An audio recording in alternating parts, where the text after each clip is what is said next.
सर्वशक्तिमते परमात्मने श्री रामाय नमः।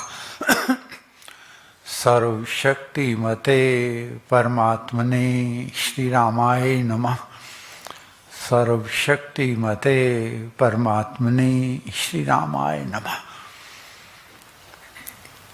महाराज की कृपा, उनकी मेहर, उनकी रहमत, उनका आशीर्वाद, कोई उसकी तुलना नहीं, कोई उसकी सीमा नहीं।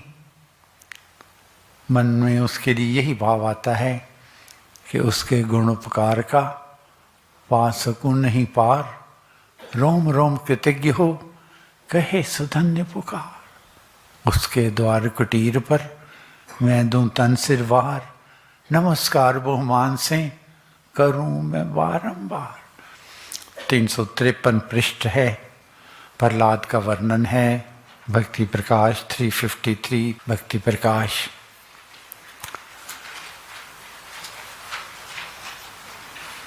महाराज का कहना था कि जैसे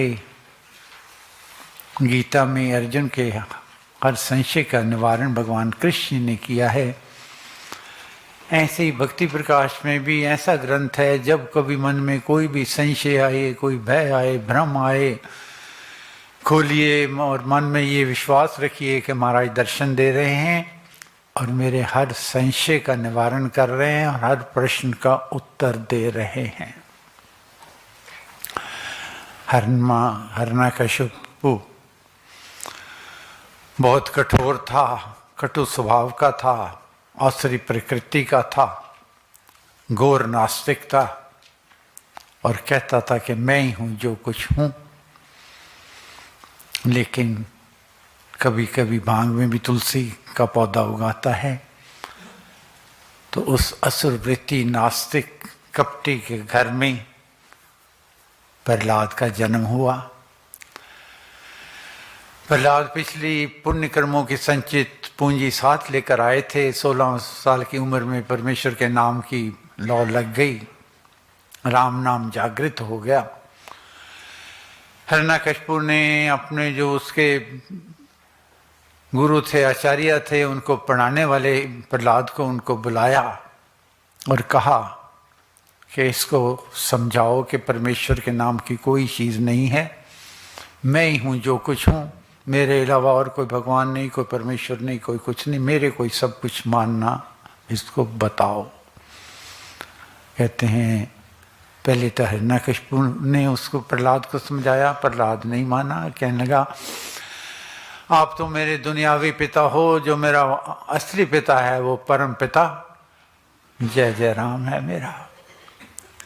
उसने जो आचार्य थे, गुरु थे, उनको हिरण्यकशिपु ने कहा कि इसको मारो पीटो, जैसे भी सीधा करो, अगर नहीं करोगे तो मैं तुम्हारी चमड़ी उधेड़ के रख दूंगा।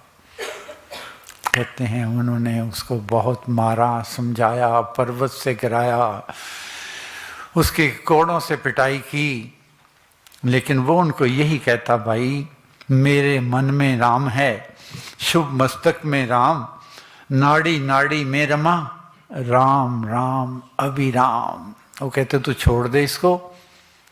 तो प्रहलाद कहता भाई बाहरी वस्तु छोड़िए, यदि वह छोड़ी जाए, आत्मा में जो रम रहा कौन उसे छुड़वाए। को बाहर की चीज होती मैं छोड़ देता, कोई बात नहीं, 2 सेकंड में छोड़ देता, लेकिन जो मेरे अंदर रमा हुआ है उसको कैसे छोड़ूं। जब बहुत ज़्यादा उसको सताया गया तो पीटा जाता वह जभी, मुख से कहता राम, बाना तेरा बीतता सब दिन 8 याम। भावे तुझको जो प्रभु है वह सब स्वीकार, बाने में प्रसन्न हूँ हे मेरे आधार। जीवन में हो वाह तब, मरण में होवे वाह, सुख दुख दोनों में हरे तेरी वाह सवाह। कहता राजी हम उसी में जिसमें तेरी रजा है, यहाँ यूं भी वाह वाह है और वो भी वाह वाह है। और कहता उनको कि राम रचा होवे सदा, नियत किया जो राम, रत्ती घटे न तिल बड़े और अटल राम का काम। तो कहते हैं कि प्रहलाद जो विश्वास का स्तंभ जिसे हम कहते हैं, जो हर दुख में हर कष्ट में यही कहता रहा कि भावे तुझको जो प्रभु है वे सब स्वीकार, भाने में प्रसन्न हूँ हे मेरे आधार। लेकिन जब उसको जलते हुए अंगारों के खंभे से आलिंगन करने को कहा गया तो कहते हैं प्रहलाद का विश्वास भी कमजोर होने लगा था। लेकिन जो जन हरि के हो रहे, हरि की करते कार, योग क्षेम उनका सभी, करते हरि संभाल। नामी को चिंता रहती है, नाम न हो बदनाम। परमेश्वर ने स्वयं कीड़ी का रूप धारण करके खंबे के ऊपर चलकर उसके विश्वास को सबल किया, सुदृढ़ किया। तो महाराज कहा करते थे कि विश्वास डगमगाने लगता है, ऐसी बात नहीं है। प्रहलाद का, हनुमान जी का, उनका विश्वास भी डगमगाने लगा था। लेकिन जो परमेश्वर में धारणा रख लेते हैं, विश्वासी बन जाते हैं, अगर उन पर मुसीबत आए भी, जो जन हरि के हो रहे, हरि की करते कार, योग क्षेम उनका सभी, करते हरि संभाल। परमेश्वर स्वयं संभाल करते हैं।